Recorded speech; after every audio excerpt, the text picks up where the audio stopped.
ওই যে সেই আপনার প্রাইমারি স্কুলে ভিজিট করতে গিয়েছিলেন ইন্সপেক্টর, তারপরে প্রাইমারি না হাই স্কুল ভিজিট করতে গেছে, যায়া জিজ্ঞেস করছে ছেলেরা কি পড়ছো, বল ইতিহাস। ঠিক আছে, ইতিহাস থেকেই প্রশ্ন করব, বলতো চীনের প্রাচীর কে ভেঙেছে? ছেলেরা জবাব দিচ্ছে না, তুমি বলো তুমি বলো, কেউ বলছে না। বেঞ্চের কোনা যে ছেলেটি, সে বলছে সর্বনাশ, কেউ যখন স্বীকার করে না, এটা তো আমার মাথায় আসবে। সব শেষ ইন্সপেক্টর তাকে বলছে তুমি বলো তো কে ভেঙেছে চীনের প্রাচীর? কয় স্যার, গ্রামে আমার দুষ্টমির যথেষ্ট বদনাম আছে, কিন্তু চীনের প্রাচীর ভাঙার মতো দুষ্কর্ম আমি করি নাই। ইন্সপেক্টর খুব রেগে গেলেন, মাস্টারের দিকে তাকালেন, এই বুঝি আপনার ইতিহাস পড়ানো? মাস্টার ইন্সপেক্টরের বিরক্তি ভরা মুখ দেখে বলছেন, স্যার রাগ করবেন না, এসব ছাত্র তো আমার, ওদের অবস্থা তো আমি জানি, আপনি আসছেন ঢাকা থেকে, আপনি জানবেন কি? আমি হলপ করে বলতে পারি আমার ক্লাসের কোন ছাত্র চীনের প্রাচীর ভাঙে নাই। ইন্সপেক্টর রাগ হইয়া চলে গেছে হেডমাস্টারের রুমে, যায় বলছে যে আমি আপনার স্কুলের গ্রান্টকে আমি নাকচ করে দেব, মঞ্জুরি আমি ক্যান্সেল করে দেব। কেন? এই অবস্থা। হেডমাস্টার বলছে স্যার রাগ করবেন না, আপনার জন্য কিছু টাকা পয়সাও রাখছি হাদিয়া, বড় একটা চর্বিযুক্ত খাসিও জবাহ করা হয়েছে, পুকুর থেকে রুই মাছ তোলা হয়েছে।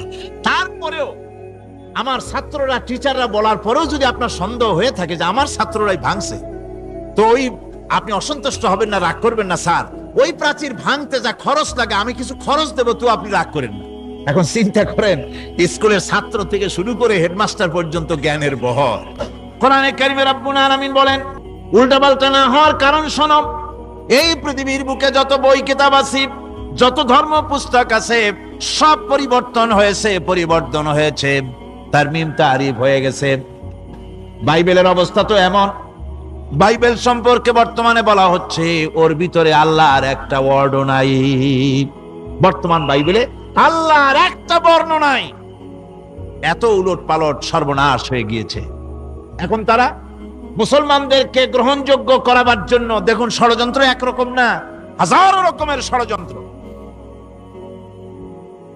তারা তাদের বাইবেলের মধ্যে এখন লিখতেছে আয়াত নম্বর এত, আগে লিখতো পদাবলী, এত নম্বর পদ, এত নম্বর পদাবলী, এভাবে লিখতো। এখন লিখতেছে আয়াত নম্বর অত, আগে লিখতো সদা প্রভু, এখন লেখে আল্লাহ তাআলা খোদাবন্দ, আখিরাত, রিসালাত, নবুয়ত। এইসব কথাগুলি, ইসলামের মূল পরিভাষাগুলি তারা গ্রহণ করে মুসলমানদেরকে বিভ্রান্ত করার চেষ্টা করে। আমার বন্ধুগণ, সব ধর্মীয় পুস্তকগুলি যেখানে তারমিম তারিফ হয়ে গেল, কোরআনের কোন পরিবর্তন আজও। কোরআন নাজিল হচ্ছে, রাসূল করিম বুখারী শরীফে এসেছে, প্রতি রমজান মুবারকে হযরতে জিবরাইল আসতেন, হুজুরকে বলতেন হুজুর আপনি তেলাওয়াত করেন, আমি শুনি, যতটুক নাজিল হয়েছে পড়েন। হুজুর পড়তেন, জিবরাইল শুনতেন, আবার জিবরাইল পড়তেন, হুজুর শুনতেন। এমনি করে করে যে বছর হুজুর ইন্তেকাল করবেন, হুজুরের জীবনের শেষ রমজান মুবারকে কোরআন নাজিল পরিপূর্ণ হয়ে গেছে। হযরত জিবরাইল বলেন, হুজুর কোরআন তো নাজিল তামাম হয়ে গিয়েছে, এবার আপনি পুরা কোরআন পড়ে আমারে শোনান। হযরতে রাসূল পুরাটা পড়ে 30 পারা পড়ে শোনায় দিলেন, জিবরাইল শুনলেন। এবার জিবরাইল বলেন, হুজুর আমি তেলাওয়াত করতেছি, আপনি শুনেন। হযরতে জিবরাইল 30 পারা পড়লেন, হুজুর শুনলেন। আবার হযরত জিবরাইল বলেন, হুজুর আবার আপনি পড়েন। হুজুর পড়লেন, জিবরাইল শুনলেন, আবার জিবরাইল পড়লেন, হুজুর শুনলেন। তার মানে হলো হুজুর যে বছর ইন্তেকাল করলেন, ওই বছরের রমজান মুবারকে হযরত জিবরাইল 2 বার পড়েছেন, হুজুর শুনেছেন, আর হুজুর 2 বার পড়েছেন, জিবরাইল শুনেছেন, যাতে করে একটা জের জবর, একটা আয়াত, একটা সেমিকোলন যেন বাদ না পড়ে যায়। কোরআন কারীম মুখস্থ করার জন্য আল্লাহ রাব্বুল আলামিন এটাকে স্থায়ী করার জন্য বাধ্যতামূলক করেছেন, নামাজের ভিতরে তেলাওয়াত করতে হবে। মানুষ নামাজের মধ্যে তেলাওয়াত করে সওয়াবের জন্য, সকালে পড়ে, বিকালে পড়ে, অর্থ সহকারে বুঝে পড়ে, রাত্রে পড়ে, দিনে পড়ে। পৃথিবীতে এমন একটা মুহূর্ত নাই যখন কোরআনে কারীম তেলাওয়াত হয় না। জোরে কোন সুবহানাল্লাহ। মানুষ এটাকে তেলাওয়াত করতেছে, মুখস্থ করতেছে। এই কোরআন শরীফের ভিতরে রয়েছে সবকিছু। এর মধ্যে রয়েছে ইতিহাস, এর মধ্যে আছে বিজ্ঞান, এর ভিতরে রয়েছে দর্শন, ভূতত্ত্ব, উদ্ভিদ তত্ত্ব, নৃতত্ত্ব, খতত্ত্ব, জ্যোতির্বিজ্ঞান, এর ভিতরে রয়েছে মানুষের পারিবারিক নীতি, সামাজিক নীতি, চুক্তি নীতি, বন্ধি নীতি, যুদ্ধ নীতি, মানুষের যা প্রয়োজন সবকিছু এ কোরআনে কারীমের মধ্যে আল্লাহ পাক সন্নিবেশিত করে দিয়েছেন। জোরে কোন সুবহানাল্লাহি ওয়া বিহামদিহি। কোরআন এর পরিচয়ের কথা বলতেছিলাম। আল্লাহ পাক কি কোরআন আমাদের শিখালেন, কোন কোরআন আমাদের শিখিয়েছেন, সেই কোরআনের পরিচিতি আপনাদের সামনে আমি তুলে ধরতেছি। আমি নিজে না, এবার কোরআন তার পরিচয় নিজেই দেবে। কেউ যদি কোরআনের কাছে জিজ্ঞাসা করে, কোরআন তুমি কোথা থেকে নাজিল হয়েছ, কে তোমাকে নাজিল করেছে, এই প্রশ্ন যদি কেউ কোরআনের কাছে করে, কোরআন নিজেই তার জবাব দিতে পারে কিনা? কোরআন নিজেই বলেন, এ কোরআন নাজিল করেছেন তিনি, যিনি ওই সুউচ্চ আকাশ আর জমিনকে যিনি সৃষ্টি করেছেন, সেই আল্লাহ আমারে নাজিল করেছেন। কোরআনের কাছে কেউ যদি প্রশ্ন করে, ও কোরআন এই পৃথিবীতে নাজিল হওয়ার আগে তুমি কোথায় ছিলে, কেউ যদি প্রশ্ন করে, কোরআনে কারীম নিজে নিজের পরিচয় শোনায়, আমি কোথায় ছিলাম শোনো।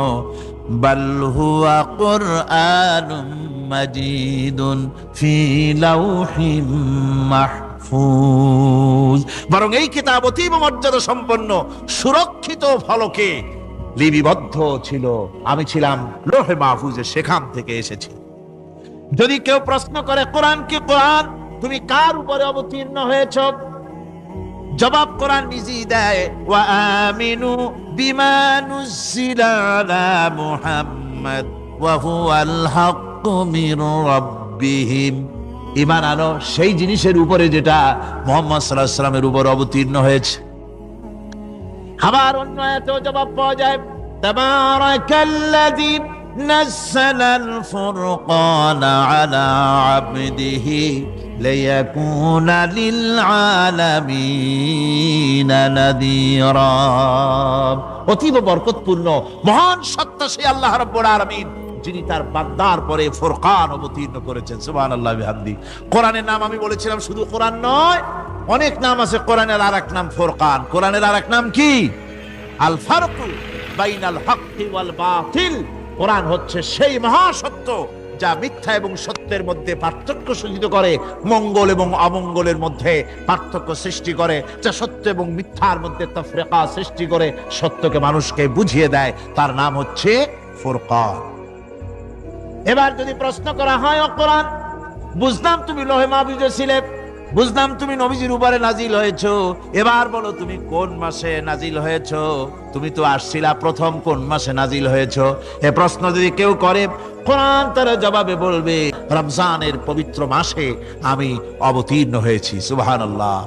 যদি প্রশ্ন করা হয়, রমজানে তো আসছো, কিন্তু প্রথম নাজিল হয়েছিল কোন সময়, ওটা কি দিন ছিল না রাত ছিল? কোরআন তার জবাবে বলে, ইন্না আনজালনাহু ফি লাইলাতিল কদর, কদরের পবিত্র রাতে আমি এই পৃথিবীতে আমার আগমন ঘটেছিল। যদি প্রশ্ন করা হয়, বুঝলাম সবই, কেন নাজিল হয়েছে তুমি, এই পৃথিবীতে তোমার আসার উদ্দেশ্য কি, মূল কাজটা কি, এই প্রশ্ন যদি করা হয়, কোরআনে কারীম তার জবাবে বলে, শোনো কেন এসেছি, লিতুখরিজান নাসা মিনাজ যুলুমাতি ইলান নূর। আমার মিশন হচ্ছে গোটা বিশ্ব মানবতাকে পুঞ্জীভূত জমাট বাঁধা অন্ধকারের ভেতর থেকে টেনে বের করে আলোর সন্ধান দিতে, আলোর দিকে আনার জন্য আমি কোরআন নাজিল হয়েছি। গোটা পৃথিবীর মানুষ আছে অন্ধকারের ভিতরে। কিসের মধ্যে? অন্ধকার কি? অন্ধকার হচ্ছে পুঁজিবাদ, অন্ধকার সমাজতন্ত্র, অন্ধকার ধর্ম নিরপেক্ষতাবাদ, অন্ধকার জাতীয়তাবাদ, মানুষের তৈরি করা যত মতবাদ সব কি? জোরে কোন, সবগুলি কি? অন্ধকার। আজকে আসার সময় দেখলাম দেওয়ালে লেখা, সমাজতন্ত্র আমরা প্রতিষ্ঠা করে ছাড়বো। চিন্তা করলাম, যারা লিখছেন তারা কি পাগল না ছাগল? কি আশ্চর্য কথা! যেই মতবাদ পৃথিবীর মাটি থেকে যে গ্রহণ করেছে, এই মতবাদ সেই দেশের লোকেরা ঢাকা মেরে তাদের দেশ থেকে বিদায় করে দিল, তাদের টোটাল হাতি বিদায় করে দিল, ছিন্ন ভিন্ন করে জুতার তলে শেষ করে দিল। তৈরি করা বিলিয়ন বইগুলি চালিয়ে দিল। বাংলাদেশের কিছু ছাগল সমাজতন্ত্র এখন টিকায় রাখবো। এটা মাথা খারাপ, পাগল না মাথা গোল বুঝতে পারছি না। আমার বন্ধুগণ, এগুলি সব অন্ধকার। এই অন্ধকারের ভেতর থেকে মানুষগুলিকে টেনে আনবে কোরআন কিসের দিকে? আলোর দিকে। এবার যদি প্রশ্ন করা হয়, বুঝলাম তুমি অন্ধকার থেকে আলোর দিকে নিয়ে আসবে, আলোর দিকে আসলে পরে ফায়দাটা কি হবে? মূল ফায়দাটা বুঝায় দাও, আসল ফায়দা কি হবে তোমারে যদি মানি?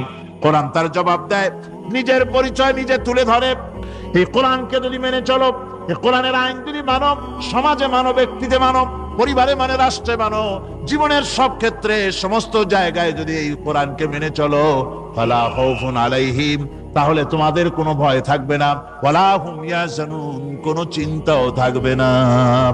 কিসের ভয় থাকবে না? কোরআনের আইন মেনে যদি চলো সমাজে ও রাষ্ট্রে, চুরির ভয়, ডাকাতির ভয়, জিনার ভয়, হত্যার ভয়, সন্ত্রাসের ভয়, কোনো ভয় থাকবে না। ওয়ালা হুম ইয়াহজানুন, চিন্তাও থাকবে না। খাওয়া পড়া, শিক্ষা, চিকিৎসা, বাসস্থান, এগুলির কোনো চিন্তা থাকবে না। কোরআনের সমাজে সব কিছুর গ্যারান্টি দেওয়া হবে, সবগুলি পেয়ে যাবে। এখন যদি আবার প্রশ্ন করা হয়, কোরআন বুঝলাম তোমারে মানলে পরে সব ফায়দা হবে, তাহলে এবার জবাব দাও, তোমার ভিতরে কি রাজনীতি আছে নাকি? আমি তো মানুষ, আমার রাজনীতি করা লাগে। Man is social animal. আমরা তো জঙ্গলের পশু নই, আমরা তো মানুষ। আমাদের সমাজ আছে, আমাদের পৌর নির্বাচন আছে, আমাদের জাতীয় নির্বাচন আছে, আমাদের কলকারখানা আছে, জমিন আছে, আমাদের রাজনীতি, অর্থনীতি, সমাজনীতি আছে, পারিবারিক নীতি আছে, অনেক নিয়ম মালা আছে, নিয়ম নীতি আছে। তোমারে মানলে তোমার ভিতরে কি ওগুলো আছে নাকি সে কথা বলো। কোরআন তার জবাবে বলে, وَنَزَّلْنَا عَلَيْكَ الْكِتَابَ تِبْيَانًا لِكُلِّ شَيْءٍ وَهُدًى وَرَحْمَةً وَبُشْرَى لِلْمُسْلِمِينَ। কোরআন জবাবে বলে, শুনে রাখো, শুধু অর্থনীতি, সমাজনীতি নয়, শুধু রাজনীতি আর শিক্ষানীতি, যুদ্ধনীতি নয়, তোমার জীবনে যা কিছু দরকার, ইহকালে যা কিছু দরকার, পরকালে, সব কথাগুলি আল্লাহ রব্বুল আলামিন আমি কোরআনের সিনার ভিতরে খুলে খুলে বর্ণনা করে দিয়েছেন। সব কথা কোরআনে কারীমের ভিতরে রয়েছে। তোমার এমন কোন জিনিস নাই যা তুমি কোরআনে কারীমের মধ্যে পাবে না। তোমার সমস্ত প্রয়োজন আমার বুকের মধ্যে আল্লাহ দিয়ে দিয়েছেন। বিজ্ঞান আছে, দর্শন আছে, ইতিহাস আছে, সব আছে এর মধ্যে। তবে কোরআনের মধ্যে বিজ্ঞান আছে বলে আমি এটাকে বিজ্ঞানের কিতাব বলবো না, দর্শন আছে বলে দর্শনের কিতাব আমি বলবো না, রাজনীতি আছে বলে কোরআনকে আমি রাজনীতির কোন কিতাব বলবো না। কোরআন তাহলে কি? কোরআন হচ্ছে অর্থনীতি, সমাজনীতি, রাজনীতি, পারিবারিক নীতি, মানুষের জীবনের যা কিছু প্রয়োজন, সমস্ত নীতি মালার নীতি গ্রন্থের নাম হতেছে কোরআনে কারীম। সমস্ত নীতিমালার নীতি গ্রন্থ কোরআন।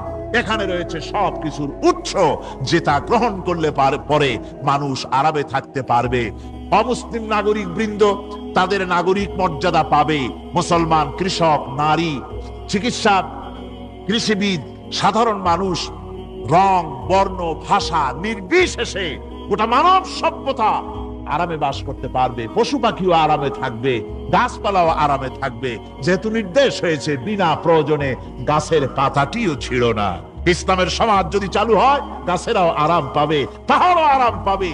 চট্টগ্রামের লোকেরা যেভাবে পাহাড় কাটা আরম্ভ করেছে, এটা বড় দুঃখজনক। আপনারা পাহাড় কাটতেছেন না, আপনাদের নিজেদের পায়ে নিজেরা কুড়াল মারতেছেন। খবরদার পাহাড় কাটবেন না। আল্লাহর প্রকৃতির ভারসাম্য আপনারা নষ্ট করছেন বলে ওজোন স্তরে ফাটল ধরেছে। তা রিপেয়ার করার জন্য আজকে বিশ্বের সব বিজ্ঞানীরা হতাশ হয়ে গিয়েছে, পাগল হয়ে গেছে।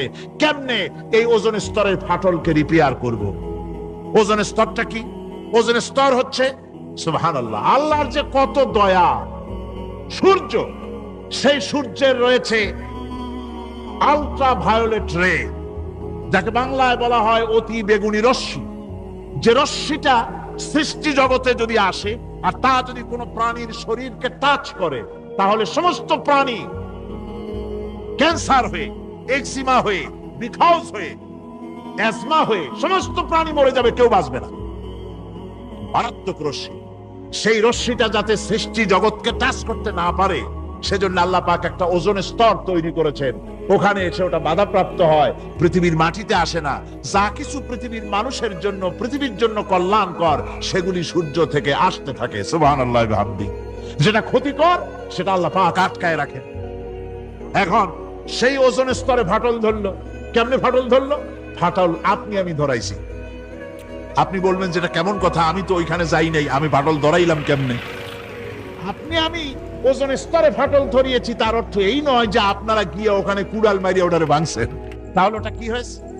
কোরআনে কারীমে রব্বুল আলামিন বলেন, ওয়ামা আসাবাকুম মিন মুসিবাতিন ফাবিমা কাসাবাত আইদিকুম ওয়া ইয়াফু আন কাসীর।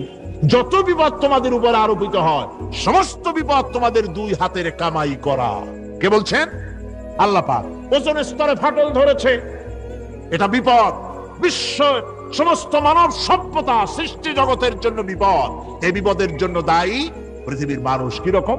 সেটা হচ্ছে গাড়ির পেছন থেকে যে কালো ধোঁয়া বের হয়, কল কারখানার চিমনি থেকে যে কালো ধোঁয়া বের হয়, এই কালো ধোঁয়াগুলি, তারপরে সমস্ত কেমিক্যাল উইপেন সেগুলি যে টেস্ট করা হয়, তার রিয়াকশন ইত্যাদি, এই কালো ধোঁয়া এবং সমস্ত মারণাস্ত্রগুলি এক্সপেরিমেন্ট করার সমস্ত এই রিয়াকশনগুলি সবগুলি গিয়ে ওই ওজোন স্তরে ফাটল ধরিয়ে দিয়েছে। আস্তে করে পাতলা হয়ে এটা ফেটে গিয়েছে, অতি বেগুনি রশ্মি আসা শুরু করেছে। এটাকে বন্ধ করার জন্য বিজ্ঞানীরা আজ মরিয়া হয়ে গিয়েছে। ইনশাআল্লাহ আল্লাহ পাক তার বিজ্ঞানীদের মানুষের মাথায় বুদ্ধি এনে দিবেন, রিপেয়ারও হয়ে যাবে ইনশাআল্লাহ। সবাই বলেন ইনশাআল্লাহ।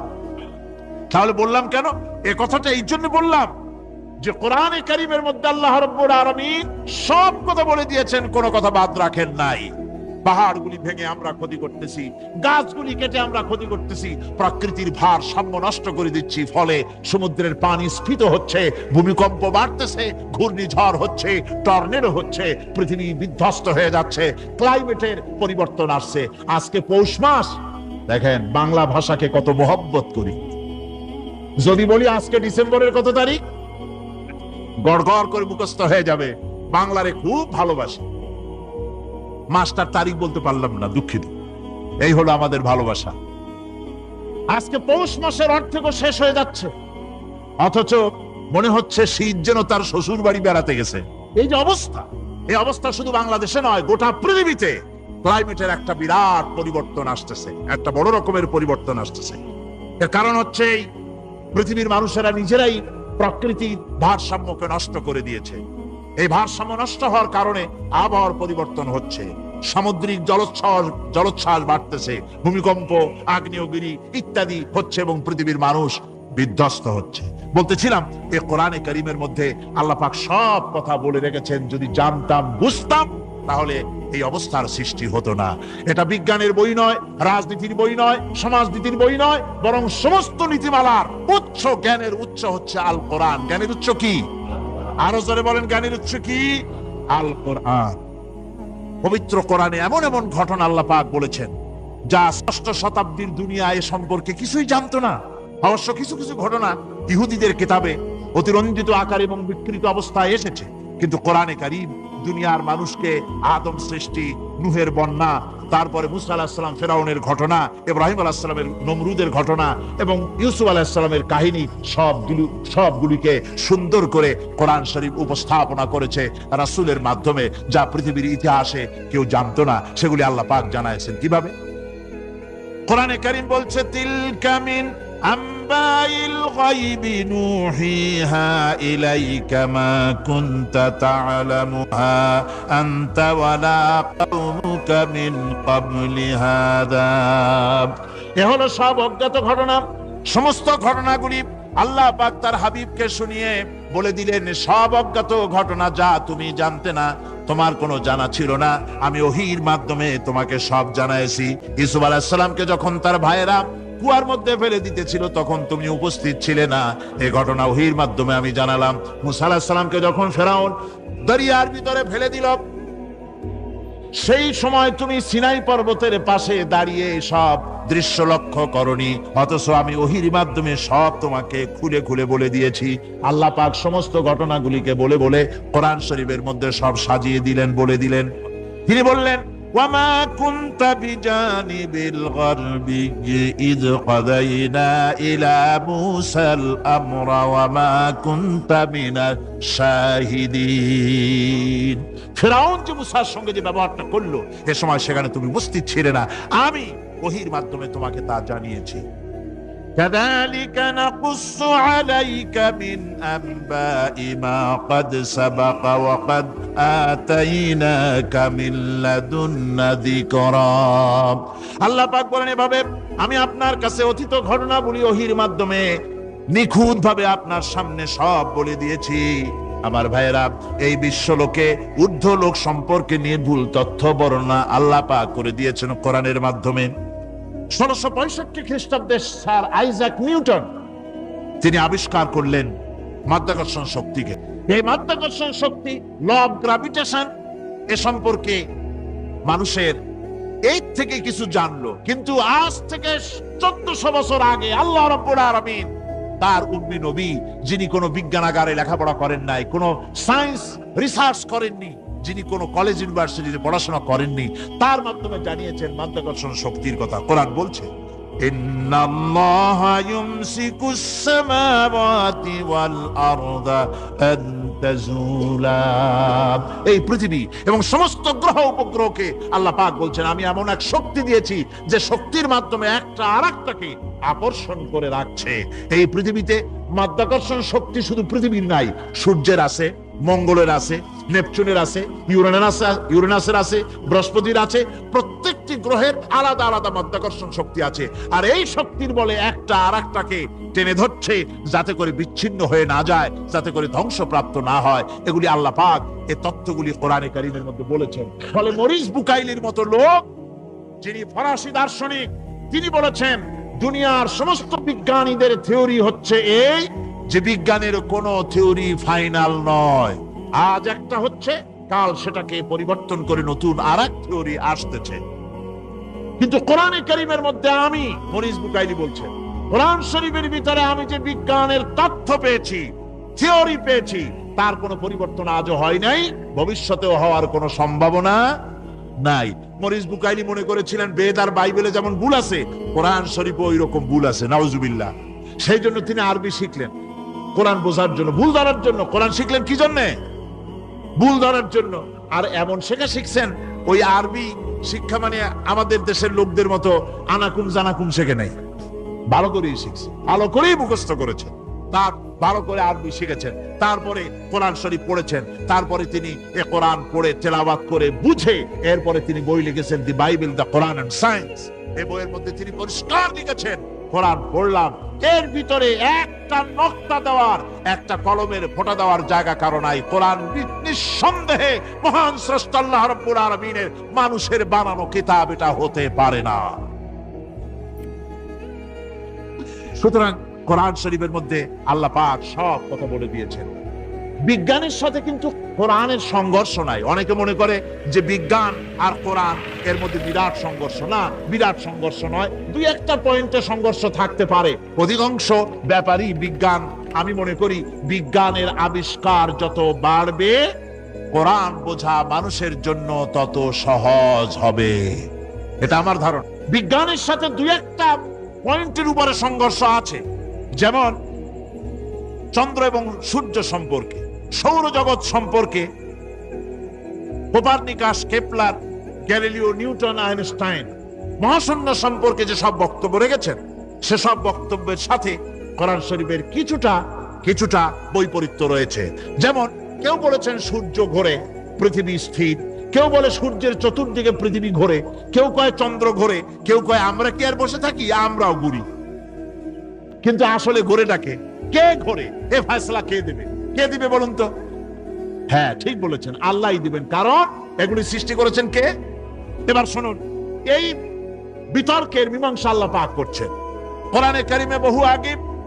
গ্যালিলিও, কেপলার, কোপার্নিকাস, এদের বলার অনেক আগে বিশ্বনবী জনাবে মুহাম্মদ রাসূলুল্লাহ সাল্লাল্লাহু আলাইহি ওয়াসাল্লাম তিনি বলে দিয়েছেন, আল্লাহর কথা তিনি বলেছেন, লাশ-শামসু ইয়ামবাগি লাহা আন তুদরিকাল কামারা ওয়ালাল লাইলু সাবিকুন নাহার ওয়া কুল্লুন ফি ফালাকিন ইয়াসবাহুন। প্রবল জ্ঞানী হইবে যাহারা, আপন মনেতে বুঝিবে তাহারা, রাত্রি পারে না আগে যাইবার দিনের স্থান করি অধিকার, চন্দ্র বাঁধে না সূর্যের গায়েতে, সূর্য পারে না চন্দ্রকে ধরিতে, যার যে স্থান বহাল রাখিয়া ভ্রমণ করিছে খোদাকে ডরিয়া। আল্লাহ রাব্বুল আলামিনকে ভয় করে সব ঘুরছে, চাঁদও ঘোরে, সূর্য ঘোরে, মঙ্গল ঘোরে, ইউরেনাস ঘোরে, বৃহস্পতি ঘোরে, পৃথিবীও ঘোরে, সব ঘুরছে তো ঘুরছেই, বন বন করে ঘুরছে একটা নির্দিষ্ট কক্ষপথে, আপন আপন কক্ষপথে ঘুরছে, যার ফলে অ্যাক্সিডেন্ট হয় না। সুবহানাল্লাহ। নির্ধারিত কক্ষে ঘুরছে, নির্ধারিত কক্ষে ঘুরছে। এর কক্ষগুলি আল্লাহ পাক ঠিক করে দিয়েছেন, সেই কক্ষে ঘুরতেছে, একে অপরের পথ অতিক্রম করতেছে না। আবার ওই মহাশূন্যের ভেতরে রয়েছে black hole. Black hole, black hole কি? ব্ল্যাক হোল হচ্ছে একটা বিরাট অন্ধকার গহ্বর, একটা মৃত্যুকূপ। এত বড় বিরাট ব্ল্যাক হোল মহাশূন্যে আছে, বিজ্ঞানীরা হয়রান হয়ে গেছে। তার এত বড় শক্তি, সে শুধু তারা খায় না, কোন তারকা ঘুরতে ঘুরতে যদি তার কাছে এসে যায় তারাকে খেয়ে ফেলে। কোন আলো যদি কাছে আসে, আলো শুষে নিতে নিতে আলো যার থেকে এসেছে সেটাকেও শেষ করে ফেলে। এ ধরনের একটা দারুণ আকর্ষণী শক্তি তার মধ্যে আল্লাহ সৃষ্টি করেছেন। একটা ব্ল্যাক হোল আছে মহাশূন্যের ভিতরে। সূর্য, চন্দ্র, গ্রহ, নক্ষত্র, যে সূর্য পৃথিবীর চাইতে 13 লক্ষ গুণ বড়, এমন 2 কোটি সূর্য খাইয়া হজম করতে পারে এত বড় ব্ল্যাক হোল আল্লাহ তৈরি করে রেখেছেন মহাশূন্যের উপরে। রয়েছে মিল্কি ওয়ে, রয়েছে গ্যালাক্সি, অন্তত 10,000 কোটি, 10 সহস্র কোটি তারকা দিয়ে সমৃদ্ধ গ্যালাক্সি মিল্কি ওয়ে, যেটা অন্ধকার রাত্রে, তারকা সজ্জিত রাতে উত্তর দক্ষিণ দিকে টানা একটা পথের মতো দেখা যায়। এটা হচ্ছে গ্যালাক্সি, এইটাকে বলা হয় মিল্কি ওয়ে। এটা হচ্ছে ছায়াপথ। অসংখ্য তারকা এর মধ্যে রয়েছে। কত বড় বড় তারকা, অনেক দূরে, তাই আমরা দেখি বিন্দু বিন্দু। আসলে কি বিন্দু না? কত বড় জানেন? বিজ্ঞানীরা বলেছেন দৈত্যের মতো বিরাট বিরাট তারকা আছে, যে সূর্য পৃথিবীর চাইতে 13 লক্ষ গুণ বড়। এরকমের সূর্যের অন্তত 3 কোটি সূর্য খাইয়া হজম করতে পারে এরকম অসংখ্য তারকা মিল্কি ওয়ের ভিতরে আল্লাহ সৃষ্টি করেছেন।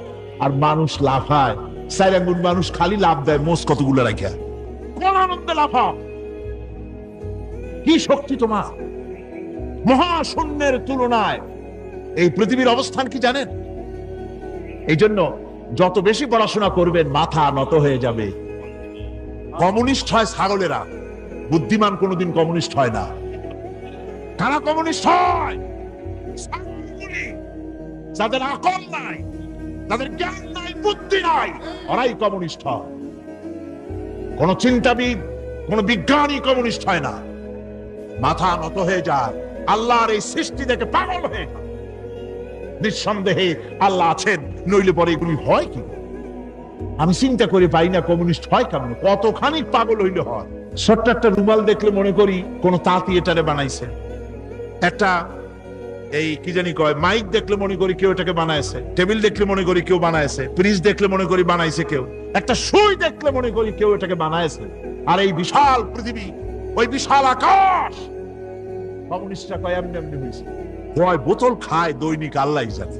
আমার বন্ধুগণ, মাথা নত হয়ে আসবে চিন্তা করলে কি বিশাল সৃষ্টি আল্লাহ পাকের।